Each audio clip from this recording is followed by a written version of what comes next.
Ladies and gentlemen, we are back. We are up on the Logos Media 2 feed tonight after going on Alex Jones' show. My interview with Alex Jones was pulled and my live stream on the main channel shut down. I appreciate all of you who subscribed to the backup channel today. We had about 250 or so people subscribe to the backup channel. That was very helpful. Unfortunately, they still won't unlock the super chats on the chat thing on this channel. The other channel had about a 500,000 hours a year of view time, and they're quibbling over I don't have 4,000 hours of view time in the last year on this channel. So, right now this channel is without Super Chat, but we did get subscribers and people notified that the show is over here tonight, so thank you. Also, thanks to Andrew for sending the banner behind me. I really appreciate that. Big help. Also, please go to the Logos Media website to send any donations. I was not able to link the Patreon account to this now for whatever reason. I will post that in the chat so people can go to the logosmedia.com website and donate to the show. So this is part 3 that we are doing on our series on Islam. Today we're going to be covering slavery and women and related topics. So anyway, hopefully everything is working okay on the audience side of things tonight. Please let me know if you can all hear the show in there. There's only about 10 people in there. You know, it sucks when you go from 60,000 subscribers on one channel down to 1,000, but it is what it is. Lloyd, welcome back to the show. Good to have you back. Thank you, Jan. Good to be back.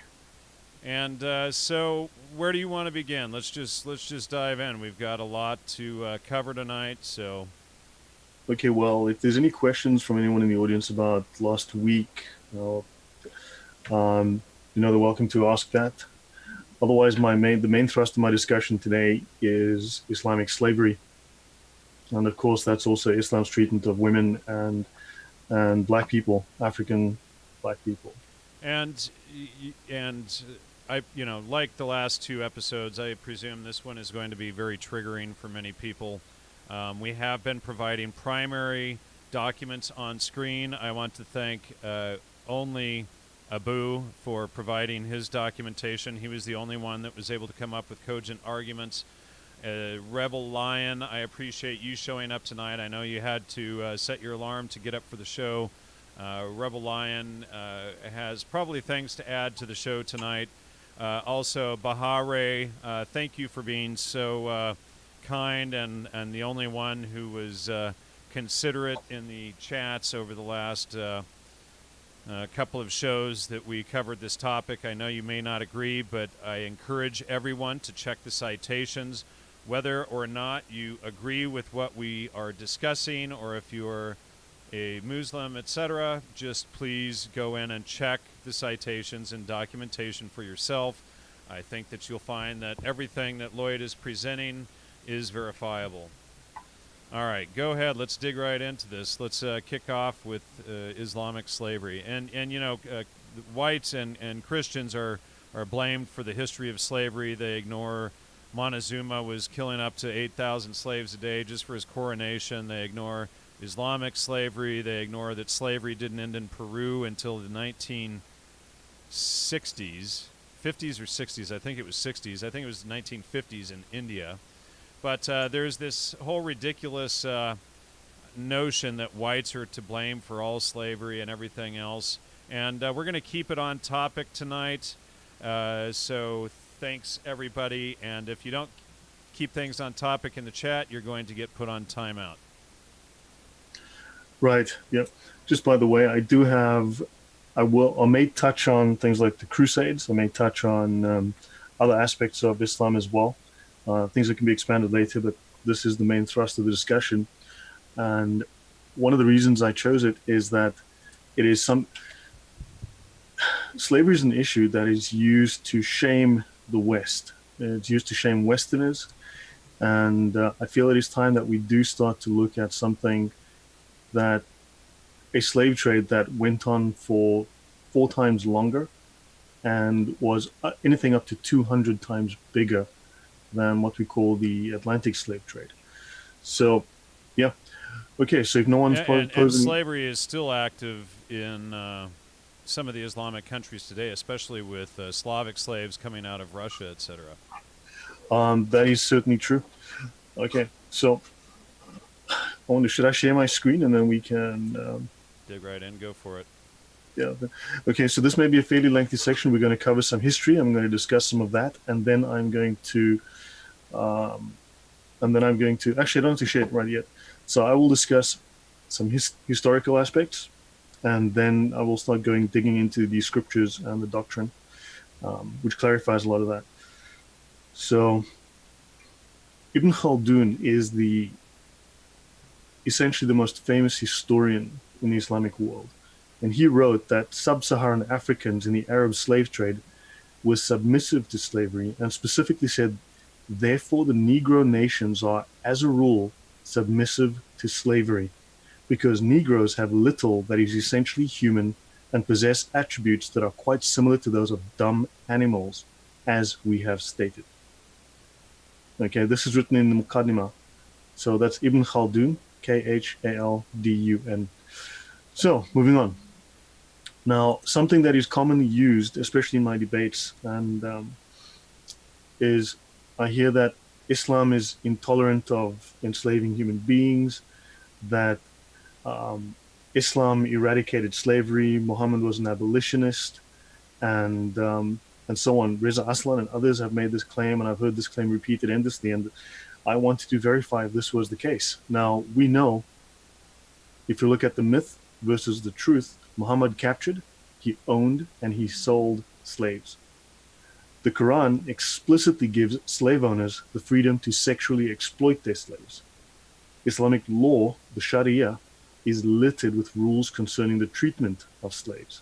Now, some of these rules certainly can be viewed as humane, but not one prohibits the practice of slavery. Now, the presence of these rules would seem to condone and legalize slavery in Islam. Also, add to this fact, Muhammad was an avid slave trader. So after providing ample evidence of, so later on we will look through the Islamic doctrine, we'll look through the scriptures, and we're going to provide as much written evidence from the doctrine as we can to show you just how much Muhammad was involved in the slave trade himself and Islam's legal rulings on the matter. So Muhammad captured slaves, he sold slaves, he bought slaves as gifts of pleasure, sexual pleasure for himself and for his friends. He received slaves as gifts, he used them for work. And the Sira, which is his biography, is very clear on the issue of slavery. Okay, even the very pulpit that Muhammad preached Islam from was built by slave labor at his directive. So the Quran tells Muslims to emulate the example of Muhammad, who was the most exalted character, who was the ideal Muslim, perfect man. So this is what Muhammad did. This becomes sunnah. This becomes what is allowable, permissible for all time. So now slavery, because of this, has been a tradition of Islam for 14 centuries, including the modern plight of non-Muslim slaves in the Sudan, Mali, Niger, Mauritania, Libya, where there are open-air slave markets today, and other parts of the Muslim world. So if you have any questions or comments, Jan, please feel free to interrupt. No, and what I want to say is for the audience who has questions, please post them in the chat, and we'll deal with them as they come if they're good questions. So low estimates are over 20 million Africans alone were enslaved. Right? And that's a low estimate. The estimates run up to 80 million. So I'm going with the low estimate. You have 20 million Africans alone enslaved. 6 out of every 10 black boys between 8 and 12 that were taken were castrated. Okay, 6 out of every 10 black boys between 8 and 12. The Caliph in Baghdad at the beginning of the 10th century had 7,000 black eunuchs and 4,000 whites. This is from Ronald Siegel, Islam's Black Slaves, the Other Diaspora. Interesting book that covers that topic. Islamic slaveholders are entitled by Now, law hold to... on. Let me just interrupt you there. Were you intending to share screen? Because you're not. Should I do so? Okay, fine. Actually, let me do that Yeah. if you think it'll help. Well, Okay, let me do. with all of the attacks we've been getting for this series, we better make sure everything is on screen here for everybody. Okay, you can see my screen? I can see your screen, yes, and Okay. it's coming up for them right now. Okay, so I just cited Ronald Siegel, Islam's Black Slaves, the Other Diaspora.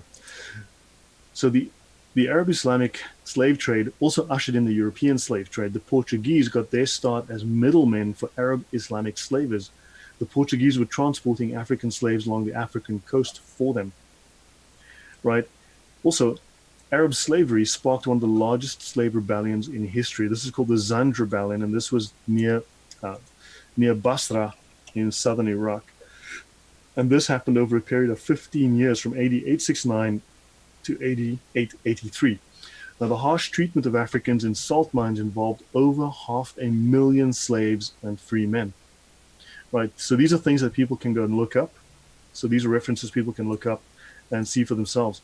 Now, Islamic slavers often avoided teaching Islam to blacks to justify enslaving them. It was against their interest to convert them.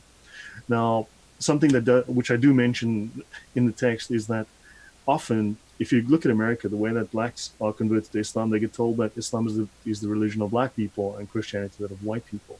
Yet Islam has a horrible history of enslaving black people, far worse than anything that happened in the West. So Islamic slavery is the longest, yet is also the least discussed of the major slave trades. It predates the Atlantic slave trade by 700 years. It even continued up until the 1960s, and in fact, Mauritania criminalized slavery only in August of 2007. Wow. So so now some slaves were granted freedom, sure, and this is something that Islamic apologists will throw out.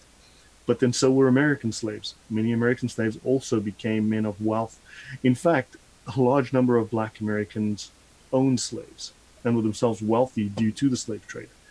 One of the earliest slave owners in the US was a black man, but that's a different topic. So Arab Islamic slavery was not limited to Africa. Slaves were taken from all racial groups.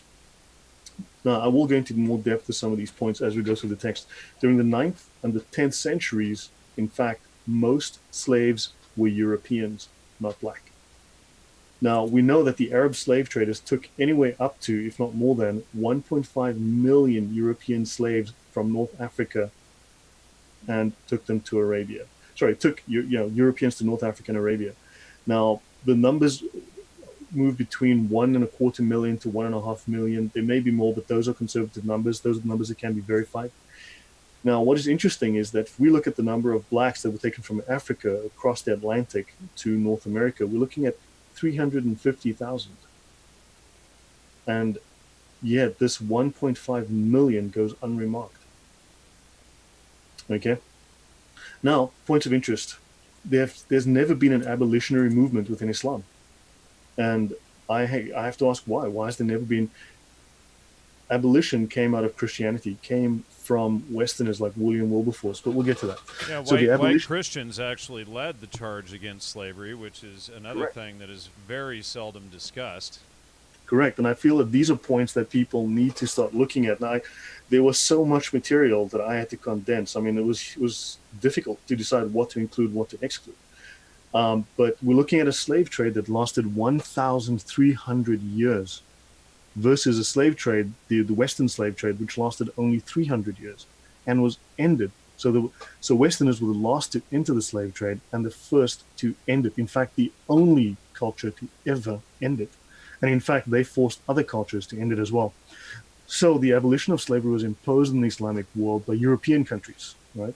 And so along with all this political pressure, this was unrelated to Islamic law, because if Islam is so moral, why did it never end slavery? How come it has such a long history of over 1,000 years? So now, although all this is well documented, there's been no shaming of the Arabs, there's been no shaming of Islam, as in the West, nor has there been an apology. The West often grovels and talks about, oh my God, we're so sorry for slavery. So now the absence of guilt would lead some to think that, okay, well, slavery wasn't so bad under Islam, or, that we have nothing to feel guilty about. However, what this actually shows is that the absence of guilt is a sign of the tolerance that Islam has for slavery. The fact that there's no guilt means that that actually tells you, well, they don't care. They don't see it as a sin, as a crime against humanity. Now, the caliphs, with the religious equivalent of the popes, they often maintained harems of hundreds, often thousands of young girls and women captured from lands as far away as Europe, okay, for sexual slavery. White, blonde women were the most popular slaves, because they were the most desirable, the most attractive, and therefore the most expensive. Okay. Now, Hungarians were hunted like animals by the Turks. The Turks took 3 million Hungarians into slavery over a 150-year period in the 1500s and the 1600s. Why is there no discussion of that? Again, we hear endlessly about 300 to 400,000 slaves that were taken to the U.S. I want to add right there, too, very quickly, the Serbs were also hunted and brought into slavery, and it was the Serbs who really took the blunt of the force to keep Islam out of Europe. And then, of course, Kosovo and oh, goodness, right when I go to say it, I forget it, Bosnia were actually overtaken by it. Yeah, so these are points. I mean, people can go look this up and start looking for themselves, start hunting around. Now, the Hungarians, as I said, hunted by the Turks. In India, now India is, man, it's a subject entirely on its own. It is known that the Mughals, I believe the dynasty, the Islamic dynasty in India was called. They wiped out 2/3 of the Hindu population of India at one point. But anyway, that's a separate topic. Again, in India, 200,000 Hindus were captured and transported to Iranian slave markets in between 1619 and 1620. So now African slaves were often castrated by their Muslim masters, right? Few survived to reproduce, which is why there are very few blacks in the Middle East. There are almost no blacks in the Middle East. Now, if you look at the US, you've got 30 plus million blacks who are there now, who are the descendants of the slaves that came across to the US. What also is not discussed, if you look, 15 million slaves left west from African shores, went west to the Americas. 350 to 400,000 went to North America. The other 14.6 million went to South America. That also does not get discussed. 14.5 million black slaves went to brown South America. Why is this not discussed? Why the endless focus on North American slavery?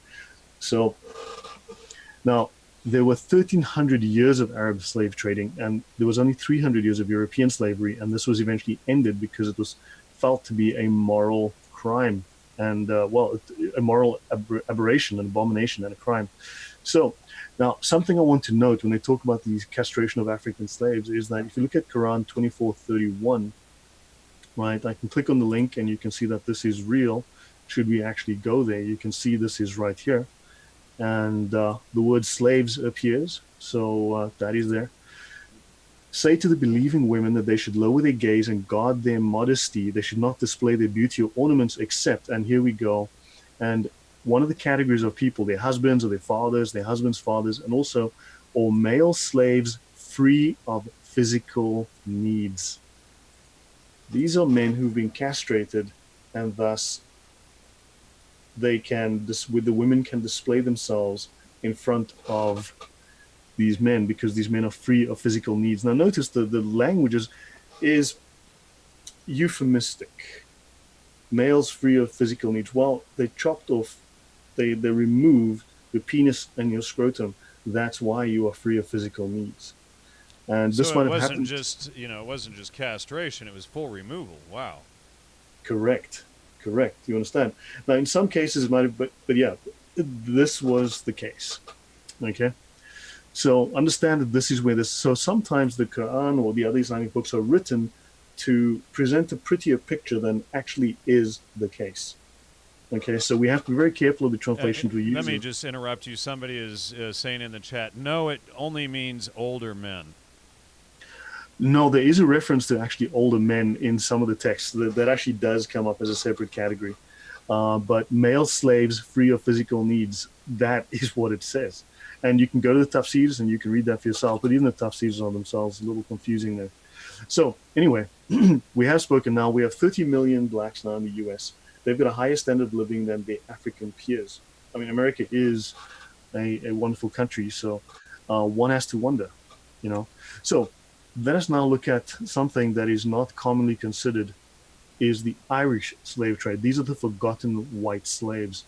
So the majority of the early slaves to the New World were white. Okay, between 1641 and 1652, 500,000 Irish were killed by the English, and another 300,000 were sold as slaves. So Ireland's population fell from about 1.5 million to 600,000 in one decade. Right, Irish slaves were treated worse than, as far as we know, any other slaves in history. Right, many people And now. when I bring this up, people say, "Oh, Jan is lying," but yeah, I mean, this is well known. Well, I mean, known by some who actually care about facts, anyway. Yeah, look, one can debate what's worse, but slavery is bad. Now, let's draw the line. Slavery is bad. Okay, but many people today will avoid calling the Irish slaves what they were. They were slaves. What they try to say is that, well, they were indentured servants. They were slaves. They were very badly treated. Right? They were people without a home. They were stolen from their homes. They were killed. They were slaughtered. They were taken, and they were forced to be slave labor. Now, what people don't know is on June 20th, 1631, an invasion force of pirates on the Barbary coast, Barbary coast of North Africa, backed by elite troops of the Turkish Ottoman Empire, stormed ashore at the quiet village of Baltimore in Ireland, also known as the Stolen Village of Baltimore. They abducted nearly every villager for sale on slave markets. 2 Baltimore men were killed as they made a bid to stop 230 armed invaders, Islamic invaders. Now, this scene is almost forgotten today, right? And it's one of the most devastating invasions of the island of Britain by Islamic forces. 107 people, mostly women and children, were herded like cattle and taken to a life of slavery in Algiers. Only 2 or perhaps 3 of them ever saw their home again. Now, these weren't Irish people. These were actually English people who had rented the port. These were fishermen. Now, what is interesting, notice Murat Rais, the Islamic pirate captain who led slave raids as far as Iceland, was a middle-class Dutchman who had converted to Islam. You still Which, there? Yeah. yeah. So this was a middle-class Dutchman who had converted to Islam. Now notice how many converts to Islam suddenly have a hatred of white people. Sinead O'Connor, we're looking at you. Yeah. Wow, she's lost her marbles. Yeah, or others that suddenly start wanting to commit jihad because now they've converted, and people wonder what the hell just happened. But this is a Dutchman who converts to Islam and becomes one of the most feared pirates on the seas at the time. Now, there is no William Wilberforce or Bartolomeo de las Casas in Islamic history, as there is in Christian history or Western history, that sought to end the slave trade.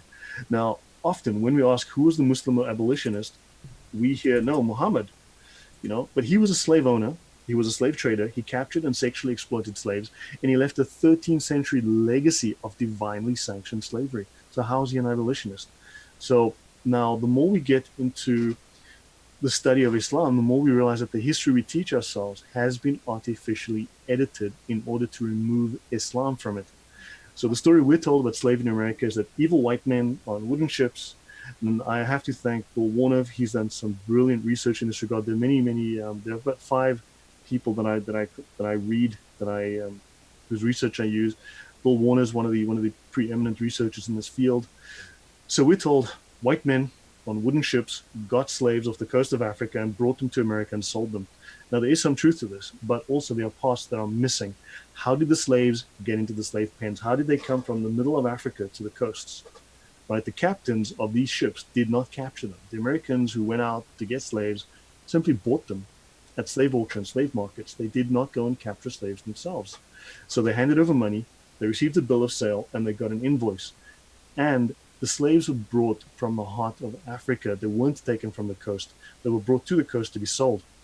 And there was a book written by David Livingstone in 1888. Now, David Livingstone was an abolitionist missionary, Central Africa, and he recorded what this process of taking slaves was like. And this is where it is relevant to understand. And that's not the David Livingstone I've had on my show. This is the David Livingstone of Sir David Livingstone, I presume. You may have heard that little legend that he was found in Zimbabwe at the Victoria Falls by, was it Zim? Yeah. So David Livingstone writes about this in his diaries in the 1800s. So no, the internet wasn't that great back then.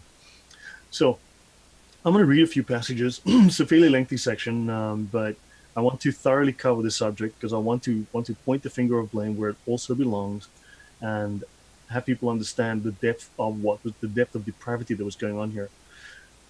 David Livingstone wrote, "Wherever we took a walk, human skeletons were seen in every direction. The sight of this desert, but 18 months ago, a well-peopled valley, now literally strewn with human bones, forced the conviction upon us that the destruction of human life in the Middle Passage, however great, constitutes but a small portion of that waste."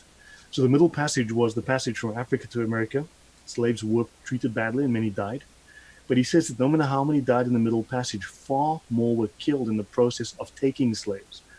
From what we know statistically, for every 12 slaves taken, only one made it to Arabia. So we're looking at an attrition rate of 11 to 1. Wow. So and that's from Africa to Arabia. Going across the Middle Passage, we're looking, I think, a 5 to 1 death rate. So it took 6 slaves for one to get to America. So the Arabs were holding and capturing these slaves in such a brutal fashion. Let me ask you something. Let me just interject here. What can you say about, for instance, it's very common in the United States for Black Americans to take on Islam and reject Christianity as being suppressive. What do you say about that? Well, when you critique Islam, you get told, well, you need to read Arabic. But when you join Islam, no one makes that demand. No one tells you have to understand Arabic to understand Islam. To become a Muslim, all you have to say is the Shahada. And that's it. You're a Muslim now. So you say you say a short sentence 3 times and Bob's your uncle. There you go. There is no requirement to actually study. And in fact, you are generally discouraged from studying these things. They're being lied to. People are being lied to. It's that simple. And if people understood the truth, they wouldn't join Islam. If people understood the history of Islam, if this were honestly taught in school, people would have a very different view. I think they should understand that they need to genuinely study history without bias. Go look at the facts for themselves, verify what I'm saying, if it's true or not. I'm trying to present the truth as I've researched it. And it is not the religion of Black people. I don't think so. Yeah, considering that they were enslaved more brutally in Islamic countries than anywhere in the world, and that the white Christians fought harder than anyone else to end slavery, how could they possibly say that, oh shoot, now I can't even think of his name. This 60s leader that led a lot of blacks into Islam. Not Farrakhan? Yeah, thank you so much. Nation of Islam? Yeah. Yeah. Well, look, that's a discussion. It becomes absurd when you realize. Look, it is. It is. I am aware from my work in security that a number of well-known Black celebrities have become Muslims, that have either joined mainstream Sunni schools or Sunni sects, or they've joined with Farrakhan, but they've kept it very quiet. I do know about that. That's a discussion we can have offline. Yeah, some of these things I don't understand it, but it's not simply, it's based on the lie. They were told a lie and they believed it. So Livingston goes on. They rescued a small group of slaves. Many of the party were children, about 5 years or even less. 2 women had been shot the day before for attempting to untie their thongs in order they might rest. One woman had her infant's brains knocked out because she couldn't carry both it and her load. And a man was dispatched with an axe because he had broken down with fatigue. We passed a slave woman shot or stabbed through the body lying on the path. It was said that an Arab who had passed earlier that morning had done it in anger at losing the price he had given for her because she was unable to walk. Now, the man who did this killing is described as an Arab, yet this man is Muslim. So we read the history and we find that Islam is not mentioned. It's been whitewashed. Jihad is not mentioned, and Muslims not mentioned. Islam's not mentioned. Yet all of these are involved. So he notes that not more than 1 in 5 ever reached the slave masters in Cuba. Right, that's the slaves going west. So 1 in 5 survives being taken from the village to the slavery in America. Right, so that's collateral damage of 80%. Right, so we had a long discussion about the slave trade, he goes on. The Arabs have told the chief that their object in capturing slaves is to get them into our possession and make them of our own religion. That religion is Islam. Notice again, it is not mentioned. The evils we have seen, the skulls, the ruined villages, the numbers who perish on the weight of the coast and the sea, the wholesale murders committed by the Wahyu tribe, who were allies, I think I've spelled that one wrong, who were allies with the Muslims to build up Arab villages elsewhere. Why are they capturing these men? Not only to convert them to Islam, but in order to get their wealth so they can take it back to their villages. Right? The strangest disease I've seen in this country really seems to be brokenheartedness, and it attacks free men who have been captured and made slaves. They ascribe their pain to their heart. It really seems that the broken heart is the reason that they die. The Arabs would often promise a present to the villagers if they would act as a guide to some distant point. But as soon as they were far enough away from their friends, they were seized and penned into slave sticks or yokes from which there was no escape.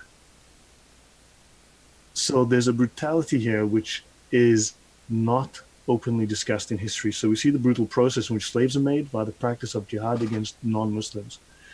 So Muslims are supposed to capture non-Muslims, kafirs, and make slaves of them. But we also know there's a large body of Sharia law cases in which black African Muslims complain in courts that the Muslim slave traders will take black African Muslims if they can't find kafirs.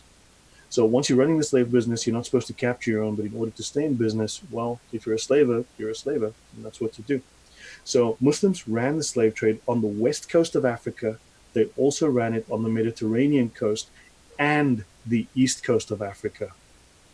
So the missing part of the story of slavery in America is this. It was Muslims who captured the Africans to bring them to sell to the white man, to bring them to America. So Muslims tell black Americans that Islam is the religion of the black man, whereas Christianity is the religion of the white man. Yet we see it was Africans being captured by Islamic slave traders who started the whole process. Now, what else do we not know about history simply because it involves Islam? Okay, and this is where I get into my part about doctrine. Was there any questions?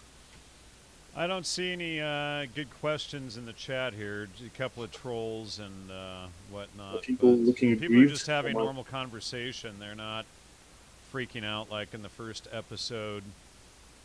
Okay, that's good to know. So yeah.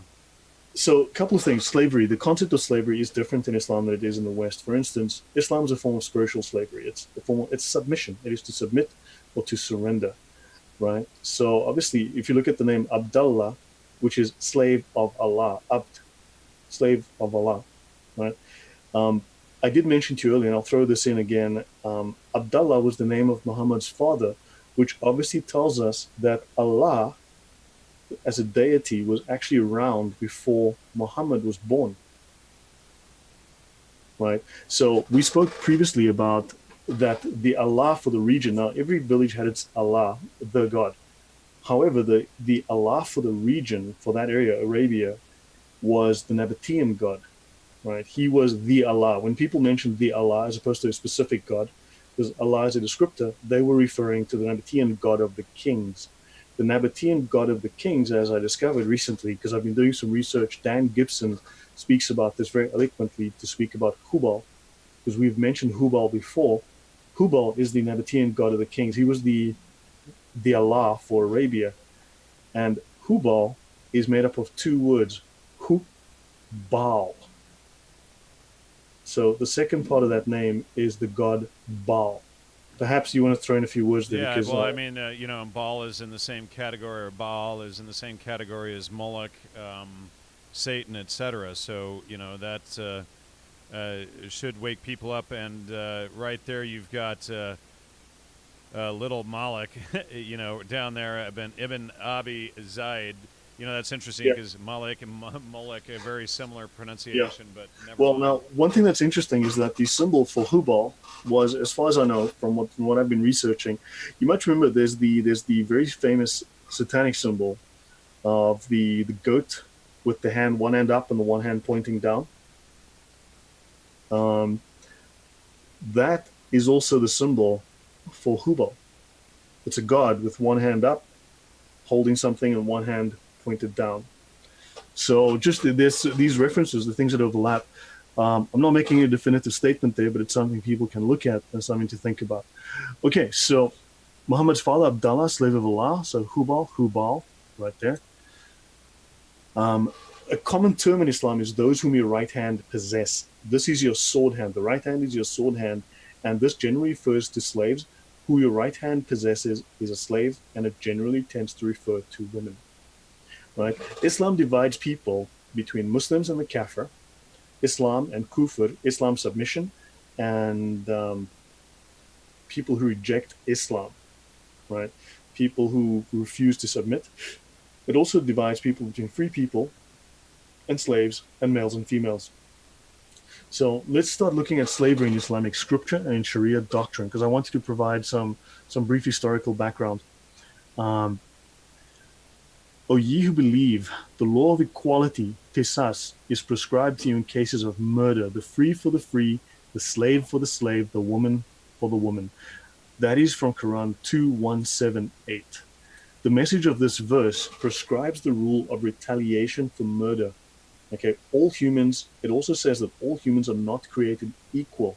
The human value of a slave is less than that of a free person, and a woman's worth is also distinguished from that of a man. It is not equal. So there are four schools of Sunni jurisprudence. We spoke about that last week. Imam Malik is the guy who founded the Maliki school of jurisprudence. Imam Shafi, Imam Layth, Imam Ahmad bin Hanbal from the Hanbali school, and Imam Abu Thawr said, a free man is not killed for killing a slave. Now, why would slavers murder so many black people? Why would they murder so many of their slaves? Well, there's no penalty for it. There is no penalty, because if you own that slave, you can kill that slave without penalty. Imam Abu Hanifa and his followers said a free man is killed for killing a slave, except if the slave belongs to him, the free man. Now, this one is the one who dissents. Now, remember, the tafsir is the interpretation, literally, tafsir, interpretation. It's the form of exegesis. Now, tafsir also is used to, when Muslims speak about, well, it depends how it's interpreted. So we have 1, 2, 3, 4, 5 imams who say a free man is not killed for killing a slave. And we have the dissenter, which is Imam Abu Hanifa here, who still agrees with that in substance. Okay, except Now, so the other let me just interject there really quickly, Lloyd. As far as I recall, in most areas in the United States and in Christian countries, it was illegal to kill your slaves. It was considered murder. correct. Under Islam and the Sharia law, it is not considered murder. The only distinction was by Imam Abu Hanifa, who said that killing someone else's slaves is illegal, but killing your own slaves is just fine. So, Tafsir of Imam Qurtubi, okay, the Jami' al-Quran, and I'm probably slaughtering that. The majority of our scholars are of the opinion that a free man is not killed for killing a slave because of the classifications and divisions of people. Okay, and there is no law of retaliation between slaves and free men because of the lowliness of the person, the slave, while free men are more worthy or worth more than this. The majority of Islamic scholars are in agreement that Muslims should not be killed for killing a non-Muslim, even if he's a dhimmi. Now, when they say protected non-Muslim, it means when the mafia comes to your neighborhood and says, "Do you want to be protected? You pay protection money, you don't get hurt." That is Islamic protection as a dhimmi. You're effectively a semi-slave, and you pay them tribute, or there is punishment. Nor should a free man be killed for killing a slave. The only exception of the four imams is Hanifa, but even he agrees that a master of a slave cannot be killed for killing his own slaves. Now, these texts have only been translated since the mid-2000s. So it's only since like 2003, 2005 that these texts are in English. So therefore, they haven't yet been studied extensively. People are starting to read them now. They're starting to realize, hey, these books are in English. We can read them. So Ibn Abi Zayd, known as Little Malik, And a free man is not killed for killing a slave, but a slave is killed for killing him, a free man. And a Muslim is not killed for killing a disbeliever, but a disbeliever is killed for killing a Muslim. There is no retaliation for injuries. So notice that this is an extension of the old law, which is an eye for an eye and a tooth for a tooth, right? Blood for blood, so on. This is very different to the Western concept. First, we look at the Christian concept, right, where the law, an eye for an eye, will leave everybody blind, and this was changed. The new commandment I give unto you, love thy, you'd know more about that than I do. But this is retaliation. This is a very brutal series of laws contained in the Sharia, which are still extant today. They're still enforced today. They can never be changed. Goes on. Imam Shafi states the following in his Kitab al-Umm: and a believer, whether a slave or a free man or woman, is never killed for killing a disbeliever under any condition. A free man is not killed for killing a slave under any situation, and if a free dhimmi kills a slave as a believer, even then he is not killed for it. Interesting. So now we have the Umdat al-Salik, the reliance of the traveler. Qisas is obligatory on whoever kills a person purely intentionally, but there is not on a free man for killing a slave, right? Obviously, this is on the screen, so anyone can come back and read it on their own time. And nor is there any retaliation for the master for killing his slave. Al-Insaf, a renowned manual of Hanbali law, we read, nor is a free man killed for killing a slave, and this is the correct religious belief without doubt. And this is what the colleagues believe. These would be the major imams. Read in Al-Hidayah, the classic manual of Hanafi law, and a man is not killed for killing his own slaves. So this is now, we've looked at all of the schools of Islamic jurisprudence. Let me just read some of the comments here. Some Yep. people are saying, I have to read the other books without the Hadith and histories Tafsir. You can't understand the Quran, okay? And so, again, we've already covered those books in parts 1 and 2. And then, and then someone else says he cites multiple sources as well as the original, despite the fact that Islam is designed to not be interpreted. And it is not being, well, look, tafsir means literally, the word means interpretation, right? These are the opinions or the findings of very, very senior scholars who have created what's called the Islamic consensus, the ijma. So these are the men who've defined the consensus. So for instance, none of them, all agree that you can, let's take adultery, right? You talk about consensus and interpretation. All of them agree that there's punishment for adultery. The difference is in how the punishment is meted out. Do you whip her to death? Do you stone her to death? Or do you lock her up until she dies of starvation? That's where the dispute is, not about whether this person dies or is punished. So there's a difference there. Let me just grab this screen and place it over here where I can see it. So, sorry, did that answer the question that just came up, Jan? Yeah. Or did I drift off point? Yeah, I think you got it. That's fine. So, look, this is. I went and looked at what the scholars, the Islamic scholars, who define all of the Sharia. These are the opinions of the top scholars who founded these Islamic schools of jurisprudence. This is what they say. I'm just repeating what they're saying. So if you look at now, let's start looking at some of the Quran, because I knew that was going to come up. So I've got the Quran. So first we have the top Islamic scholars, the very best Islamic scholars. These are their opinions. I've just mentioned those. O Prophet, we have made lawful to thee thy wives and those slaves whom thy right hand possesses out of the prisoners of war that Allah has assigned to thee. So if a woman is taken as part of a battle, she becomes your slave, and she becomes also your sex slave. This is one of several personal sounding verses, right? This is where Allah seems to be talking directly to Muhammad and where he is favored. And in this case, it allows an unlimited supply of sexual partners. Other Muslims are restricted to 4 wives, but they may also have sex with any number of slaves. Now notice this stipulation was given to Muhammad. Later on, when there's a complaint from his followers, they receive a similar command from Allah that says that they too can have an unlimited supply of sex slaves. So, Quran 23, 5-6, those who abstain from sex except with those joined to them in marriage, or the captives whom their right hands, this is Quran, as I said, look this up yourself, who their right hands possess. This verse permits the slave owner to have sex with these slaves. I don't know how their wives feel about that, but that's how it is. Quran 70:29. And those who guard their chastity, i.e., private parts from illegal sexual acts. Adultery is a crime. Remember, adultery is a crime in Islam. It's not a sin, it is a crime. And then 70:30, except with their wives and their women, slaves, and captives whom their right hands possess. For them they are not blamed. In other words, having sex with captured women is not an illegal sexual act. And let me just read from my Tajweed Quran here, that 23:5-6, and it says, let's see, who abstain from sex except for those who join in them with marriage bond, or the captives, it says, whom their right hand possesses, for in their case they are free from blame. So Yeah. that's from this edition right here. Yeah, I mean, you can hold the page up and people can see that it's written on that page, right? You didn't make it up. Let me hold that up for people to see that. In English right there, and in Arabic. So,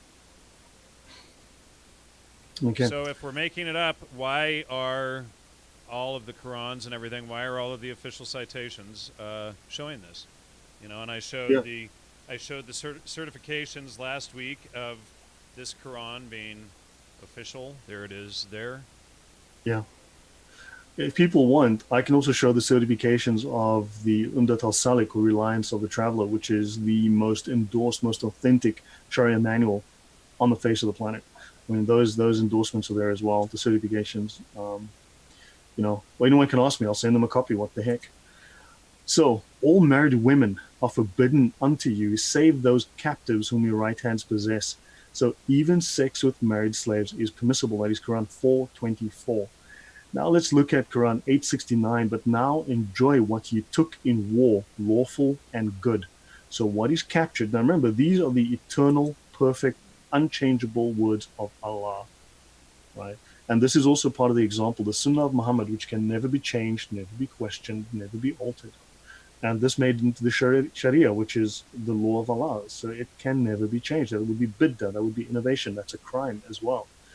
So war booty is, chapter 8 actually covers quite a bit about booty, which is basically things, spoils of war. And women slaves are part of that.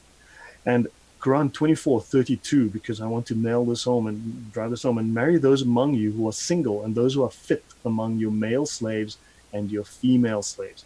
So now we have breeding slaves based on fitness. Quran 16:75, Allah sets forth the parable of two men. One a slave under the dominion of another. He has no power of any sort, and the other a man on whom we have bestowed goodly favors for ourselves. And he spends, so slavery, you know, slaves, man as, there we go, slaves, one slave under the dominion of another. Allah has preferred, Quran 16:71, and Allah has preferred some of you above others in wealth and properties. Then those who are preferred will by no means hand over their wealth and properties to slaves whom their right hands possess, so that they may be equal with them.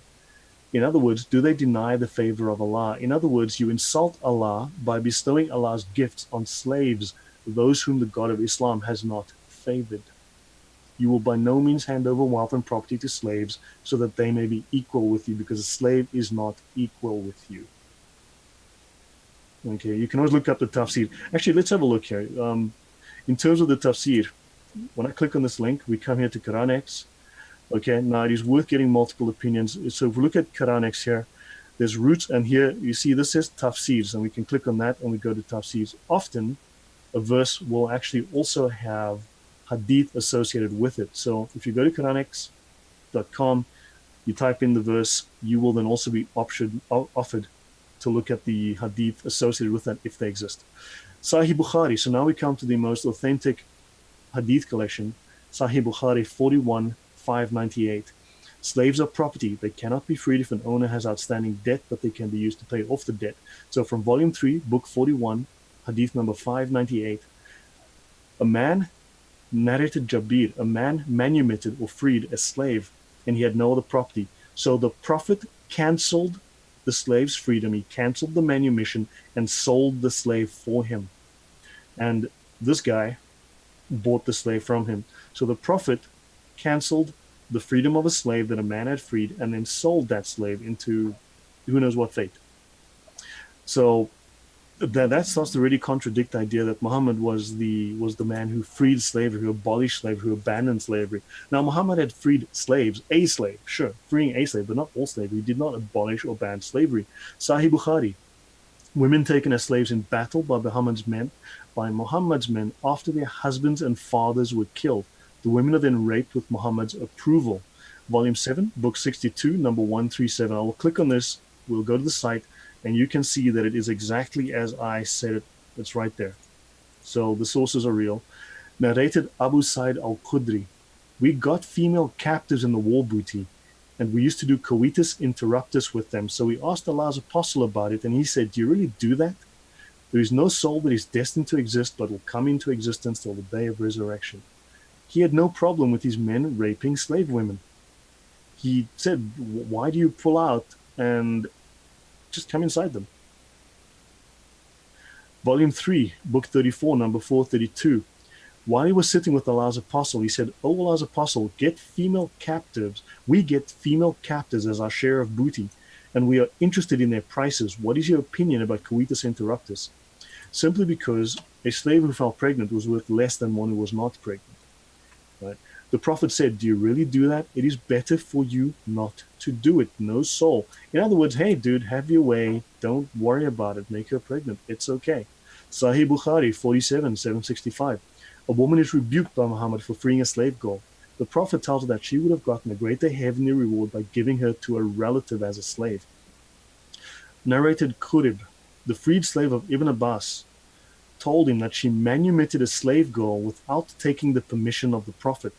On the day when it was her turn to be with the Prophet, she said, do you know, Allah's apostle, I've manumitted my slave girl. He said, have you really? She said, yes.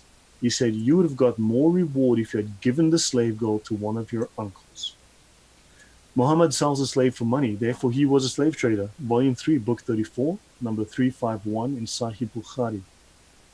A man decided that a slave would be manumitted after his death, and later on he was in need of money. So the Prophet took the slave and said, who will buy this slave from me? And the slave was bought. Okay, this is one of many places where reference is made to a human being owned by Muhammad. Okay. So, sorry, no, I deleted that one. That was another one. Just getting too many. So Sahih Bukhari 72, 734. A slave opens the door for someone who's visiting Muhammad, and they mention that Muhammad had a slave who was taking care of the household. So this is just one of many places where there is a slave that Muhammad owns, and apparently a slave of African descent. So the myth then, our Prophet never approved of slavery. Okay, he once purchased the life of a slave who came to him, liberating him from his master. And this is a common this form of deception. They'll say, but Muhammad freed the slaves. No, he freed a slave. And let us look. Muhammad was cheated. Right? A slave. Yeah, but he was cheated. Okay, he was fooled, and he said he wouldn't make that mistake again. So here's the story on which this legend of Muhammad liberating a slave is based. And this is commonly used by Muslims to say, well, look at how good Muhammad was. So there came a slave, and he pledged allegiance to Allah's apostle on migration. And he, the Holy Prophet, did not know that he was a slave. Then came the slave master and demanded him back, whereupon Allah's apostle said, sell him to me, because effectively he'd already allowed the slave his freedom to go on migration. So Muhammad said, sell him to me. So he bought the slave, and he bought him for 2 black slaves. So he traded 2 black slaves that Muhammad owned for this slave. And he did not afterwards take allegiance from anyone until he had asked him whether or not he was a slave or a free man. Sahih Muslim 3901. So Muhammad purchased the slave by trading 2 black slaves, which established that Muhammad owned and traded black slaves, African slaves. Now he was a wealthy warlord. He could have liberated all 3 slaves, but he chose to sell 2 Africans into an uncertain future with this man.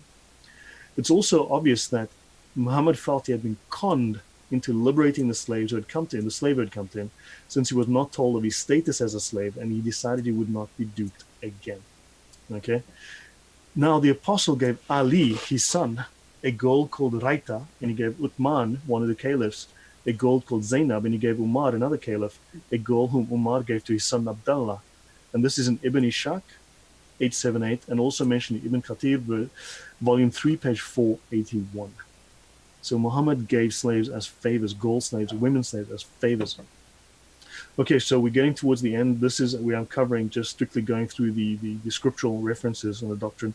The Prophet sent for a woman from whom the emigrants, and she had a slave who was a carpenter. The Prophet said, order your slave to prepare the wood pieces for the pulpit. And the slave built the pulpit that Muhammad used to preach from. The Prophet lifted it and placed it at the place in which you see now. That's Bukhari 47,743. So, Sahih Muslim 3371. Muhammad and his men take captive some excellent Arab women from the Banu Mustalik. The dilemma then becomes that they want to rape the women because they missed their wives. I don't know what their wives would say about that, but okay. But they also want to ransom the women, and they know that the captives will be of less value if pregnant. So they ask Muhammad about it. Abu Sirma said to Abu Sa'id al-Khadri, Allah be pleased with them, "Oh, Abu Sa'id, did you hear Allah's messenger mentioning al-azl, which is basically coitus interruptus, so withdrawal before climax?" He said, "Yes, we went out with Allah's messenger on the expedition to the Bilal Mustalik, and took captive some excellent Arab women.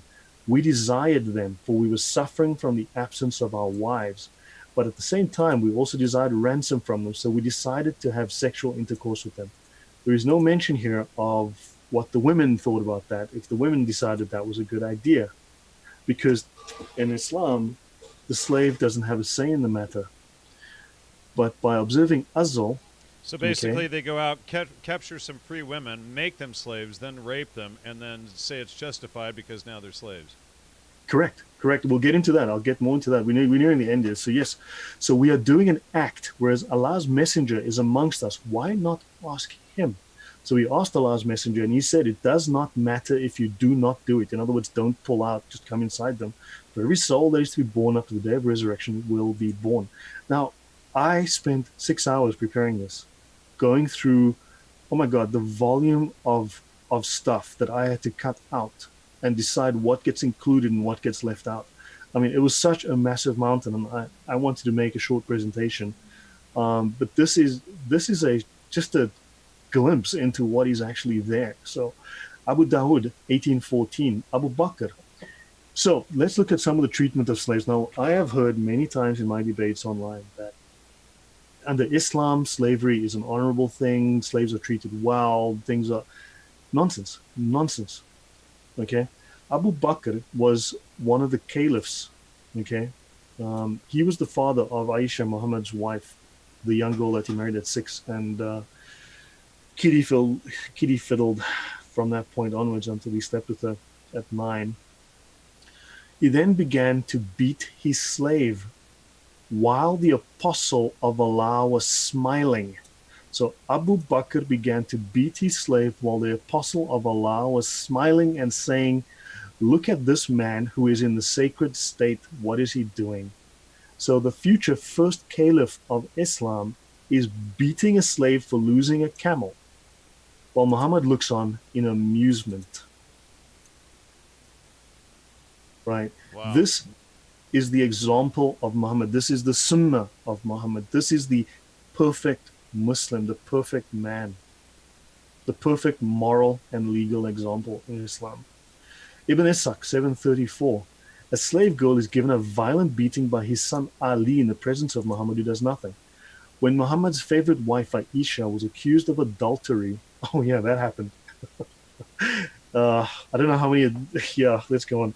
He launched an investigation that included the brutal interrogation of a female slave.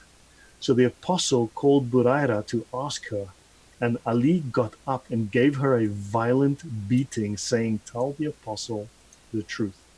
It doesn't record that Muhammad got up and said, "Hey, you can't beat a woman," because I believe I covered in full previously that the Quran, the Hadith, the Sharia, all very clearly allow the beating of women.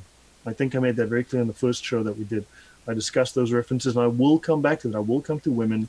And as well as the enslaving, raping at all, which we're seeing all across Europe, now. Yes. this would begin to explain the problems with what they call euphemistically the grooming gangs in Europe, because every mosque that goes down is captured territory. It is You know, colonization, I and hope these I hope people that, I hope that, and there's quite a number of Muslims in the audience right now, and we have one former Muslim whom I hope chimes in soon. He's posting, but he's not giving much right now. But I hope all of you sit down and read the New Testament. It's only 400 pages, and compare Jesus Christ and living in truth and being the utmost moral person to Muhammad, and just look at the contrast. And I mean, you can't deny these citations. I mean, every one of these citations, I don't have all of the books that Lloyd has, but every time I've pulled up my Quran here, his citations are there, and I'm showing them on screen right out of this book as well. I mean, come on, people, really. I don't know what kind of cognitive dissonance you're having, but you need to think about this stuff. I mean, the contrast is stark, to say the least. Yeah. So we're very near the end of this section. As I said, I struggled to exclude stuff. There was just so much. Abu Dawood 1:142. And it says, do not beat your wife as you beat your slave girl. He then said, actually, I'll just go to that link. This one is on muflihun.com, and there's others. So I use different sites. I double check these on sunnah.com. There's also another famous site, Sunnah. I showed that last week. So yeah, I go to different sites, and this is sunnah.com. He said, then ask her to obey you, and if there's something good in her, she will do so. Obey, and do not beat your wife as you beat your slave girl. And there was a quote that I had in the first one, which also spoke of, do not whip your wife, or do not beat your wife as you beat your slave girl, and then have sex with her in the last part of the day. That's another Quranic reference. I didn't include that. I showed that before, but do not beat your wife as you beat your slave girl, and then have sex with her in the last part of the day. I seriously, I read this, and I can't believe I'm reading this sometimes. Ibn Ishaq 693. Then the apostle sent blah blah blah. Let me just interject here. Okay, one of the Muslims in this the is chat, the end, so I'm very near. Yeah, go on. All right, I just want to say this: people who rape do not follow Islam. They normally drink alcohol and do not pray. Then Muhammad was drunk. His companions were drunk. Ali was drunk. Abu Bakr was drunk. You name it, all of them were drunk. And then also all of the imams who wrote the schools of jurisprudence must also all have been drunk for allowing this. I just don't understand. How are people in such denial when we're reading the primary citation simply for women? Are you a troll? Are you just having cognitive dissonance? I don't grasp how you can look at all of these primary citations on screen and sit here and deny over and over and over for 3 episodes. What's going on in your head? Stop. This is the last time I'm going to tell you. The next time, I'm blocking you. I'm done. Yeah. Look, drinking is a sin in Islam. I mean, I can mention some stuff about wine. Actually, the whole thing about wine proves the concept of abrogation, the doctrine of abrogation, the principle of abrogation, that all newer verses cancel out older verses. There's actually a verse in the Quran where wine has some benefit.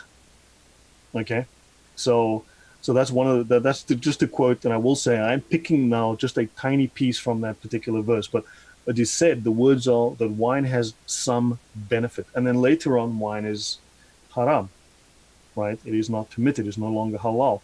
So that new stipulation cancels out the old stipulation that wine has some benefit. But that's something I can tackle that next time, because it's just one of those really like what the heck did I just read kind of things. Right. Yeah. So look, were they drunk? Well, then these are the companions. These are again the sunnah of the companions and the sunnah of Muhammad. If they were drinking, then isn't that the way forward? It doesn't make sense. I mean, the denial. This is what they did. I had to remove things from this list. I mean, I had so much. I had to cut this down. I was like, what do I leave in? What do I take out? Ibn Ishaq, 693. Okay. So he sent Abdul Ashar with some of the captive women of the Banu Qurayza to Najd, and he sold them for horses and weapons to fund his jihad, to fund his war against the unbeliever, to fund his war. In the first 300 years of Islam, they went from Arabia to Paris. Okay, they took their armies from Arabia to Paris. And if they weren't stopped by Charles Martel, Western Europe by now would have been Islamic, and in Eastern Europe, if they weren't stopped by the Poles and the Hajduks, the Serbs, would have been Islamic. I mean, it's insane. And, so and Muhammad, the Serbs just took a brutal beating fighting them back too. well, it was it was a Pyrrhic victory. I mean, they won, but they lost everything. They were so weakened. But the thing is, it was a sacrifice that was necessary because it weakened the Islamic forces enough to give the rest of Europe time to regroup, just as the Crusades did. The Crusades was a war, a defensive war after 400 years of Islamic aggression, and it gave Europe a 200-year breathing room to establish itself, build its armies, build its wealth, so that they could withstand the Islamic invasion. If the Crusades had not happened, there would have been no opposition because they took the fight to the enemy.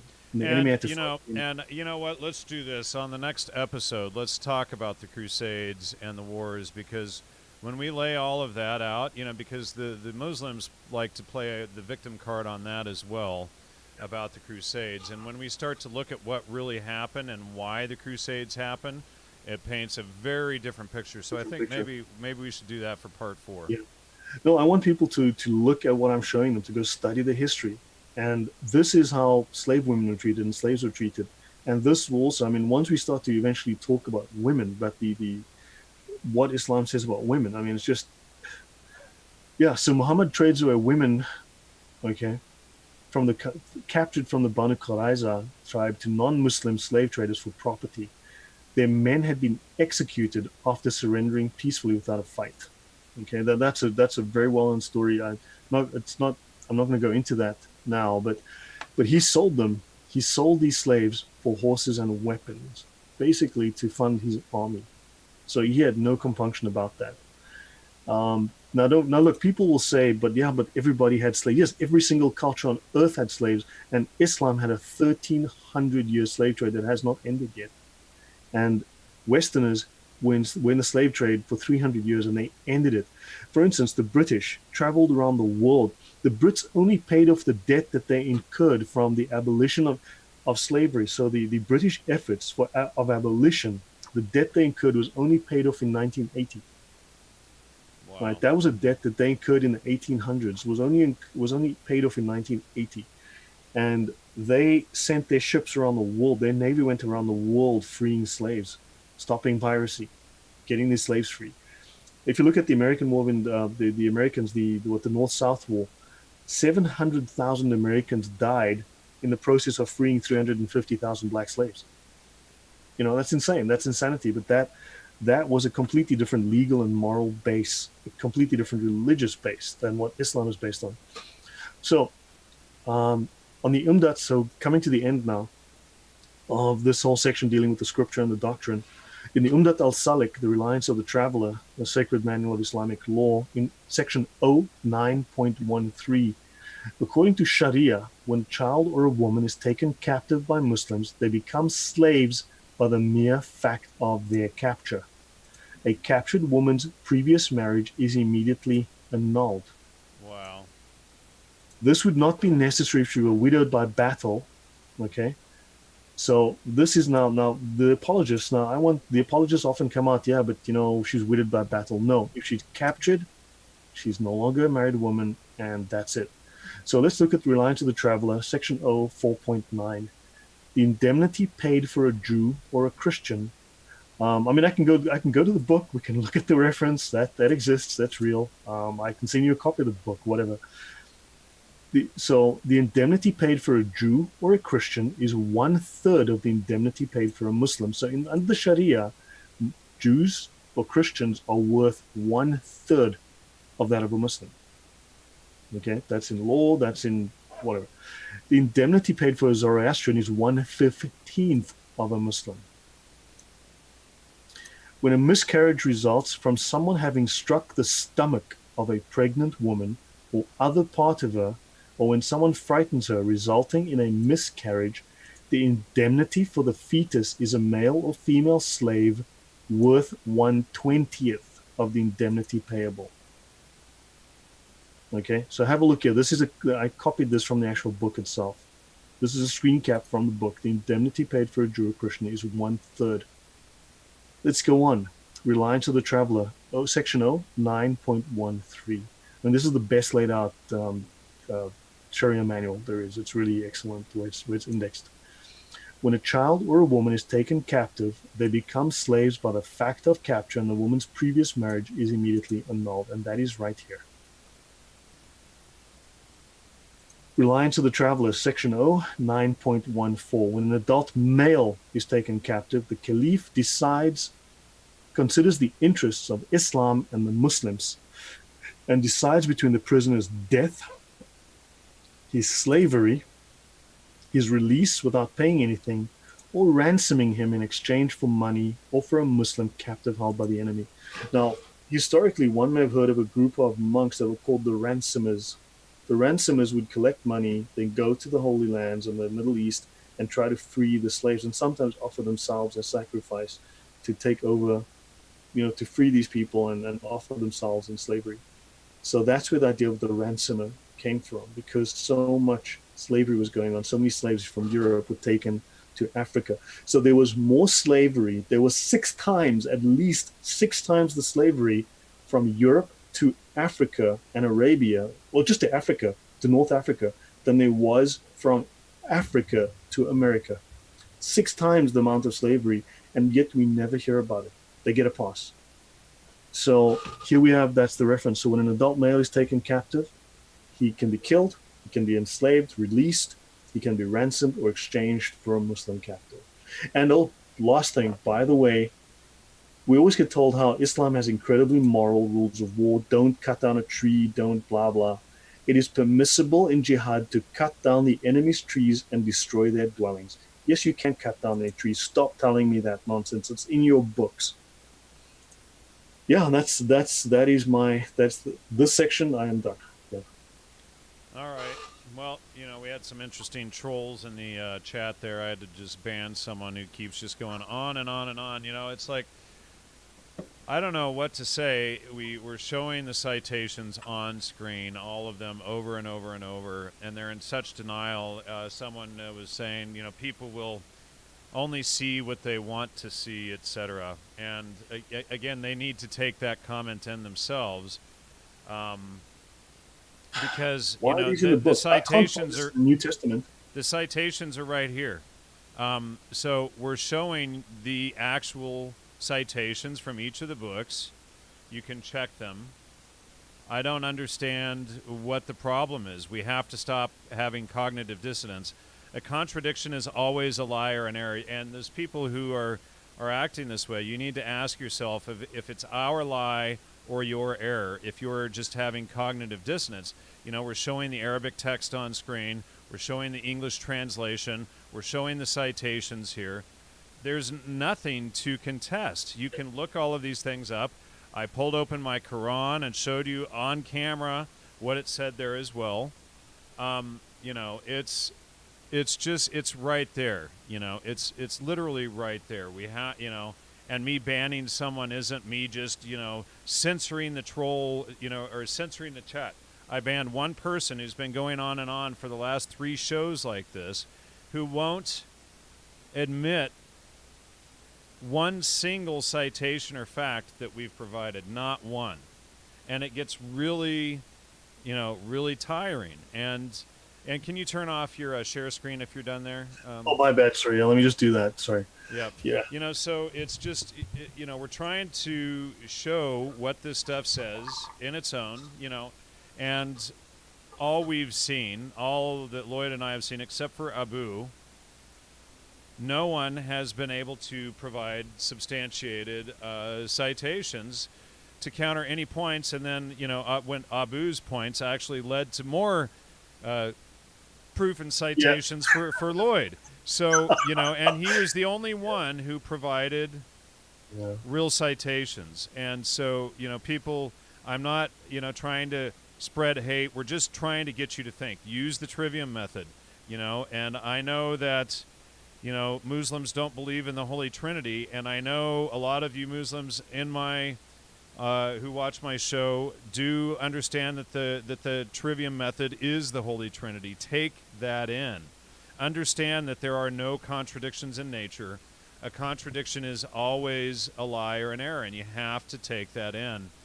So, thank you again, Lloyd, for taking your time. The abuse that I've seen you receive, I mean, I've gotten about 1/10 for this series that you have, and it's been pretty bad against me as well. The name calling, the put-downs, calling us, Zionist shills, Christian Zionist shills, all of it is just, it's Yeah. ridiculous. It's I sad, know, it's it's crazy. pathetic. And But, I mean, I've been called a monkey. I've been called, a lot of very nasty names. And now apparently I work for Mossad. right, and these people are incapable, apparently, of reading the on-screen citations, and that's when you know that there's a problem. And Every with, single book that I've referenced, I will send you. You want a copy? I'll get you one. I yeah, have them. please do, and what, we'll create a directory or something where they can download them. Rebel Lion says, honestly, I left Islam and he grew up in Islam because I came from a polygamous family, and my culture practices child bride taking, so I was already compelled to search for evidence to break out of the brainwashing. And we haven't even gotten to that subject yet, and that is in our notes. And maybe we'll have to save that for part 5 if we're going to cover part 4. If we're doing the Crusades, then that was the next section, but we'll push it back and I'll do the Crusades next. Yeah. Yeah, so it seems that the Crusades are taking priority over that right now. But thank you, Rebel Lion, for for saying that. And and it takes a lot of Your nerve. previous comments as well. And he sent a comment earlier today or yesterday about all of this, and thank you for that. And he grew up in Islam. He grew up in the middle of it, and so and he says he's not in North America. And he received death threats for, converting, and anyway, take it in. When was the last time you heard of, a Christian who converted from Christianity getting death threats? It doesn't happen. Yeah. So, at least not in the last several hundreds of years. So Why is there no Hindu phobia? Yeah, exactly. Why is there no Hindu phobia or Buddhist phobia or Christianity phobia, etc.? So, take all of this in. Thank you, all of you. Please just be considerate. Look at the facts and the citations. If you're having cognitive dissonance, all of you that are, I recommend you take this in the most and fact check everything. If the question does come up in the, I think Jafari school it's called, which is the jurisprudence for the Shia, it is identical. There is no difference. It is the same. They say the very same things. I just didn't include them because obviously the Sunnis are the major, but there is no difference in You're right. Well, and Bahare just said, if I left Islam today, my family would be fine. Well, she also lives in the United States, and she's not in the United Arab Emirates or some of these other countries, and so that's okay. That's fine. But, I do recommend, Bahare, that you pick up the New Testament and read it and compare the difference, and then look at the Sharia and the Quran and the Tafsir, etc., or Tafsir, etc., and think of these things through, and just take it in. So anyway, the Ibn Kathir even wrote a book called The Battles of the Prophet. I mean, it's only about his warfare and his conduct of war. And I mean, people tell you, well, jihad, no, it's battles. Why these books written? Sorry. Yeah, no worries. Well, I think we're at a point where we can wrap it up. Yep. People, please use the Trivium. Always fact check our work. That's what we provide it for. Who, what, where, when, why, and how. Always in that order. Grammar, logic, and rhetoric. Who, what, where, when is your data gathering. Why is your logic? There are no contradictions in nature. A contradiction is always a lie or an error. Fact check it and realize if it's yours or ours. And then the rhetoric. Explain, the conclusion. And if you find an error, bring it to us. But so far, I don't see anybody doing that. I see a lot of name calling and cognitive dissonance, etc. But, she's saying, I'm not defending anything here. Just saying, turn that trivium on Islamic terrorism. Okay, well, we've been doing that here, but also realize that the Dude, trivium... you want me to do jihad? I can do a whole book on it. Seriously, my God, the mountain of citations I can provide for jihad. My gosh, we'd be here for hours. So, yeah, and we did cover jihad in part one somewhat. If we need to do another episode going into it in more depth, maybe we should, but... Anyway, folks, I appreciate your support and, everything that you can do. Logosmedia.com, triviumeducation.com. Check those out. Please do check all of our citations. Please stop the name calling. That includes you, Normalization of Ignorance, and the others out there. And we appreciate your time and support. With the other channel being shut down, we can't get super chats right now.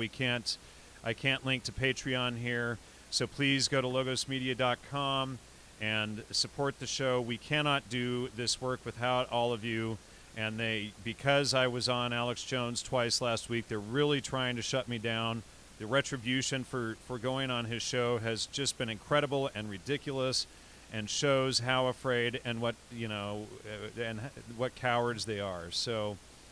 Anyway, that's a wrap for me. And do you have anything else that you'd like to add, Lloyd? No, that's it. There's no last minute questions. I've covered what I wanted to cover. Yeah, I had some backup material if this didn't take very long, but I wanted to give this a thorough treatment. All right. I think I've done that. And I agree. I would like to have Owen Benjamin on sometime when we finish this series. And after this series, we're going to have some other stuff to cover. By a guy, Steve Jones, on Christianity, that's going to give more depth in what happened there. So, anyway, enough for tonight. Thank you, everyone in the chat, for participating. I'm glad a lot of you found us over here. Looks like about 60 of you, mostly for the night, which is about a third or a quarter of what we usually get on the other channel. But the other channel is so shadow banned that it gets ridiculous as well.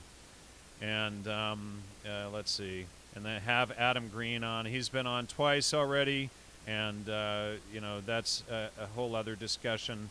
Anyway, everybody, good night, and see you next time. Until then, take care. Good night. Bye.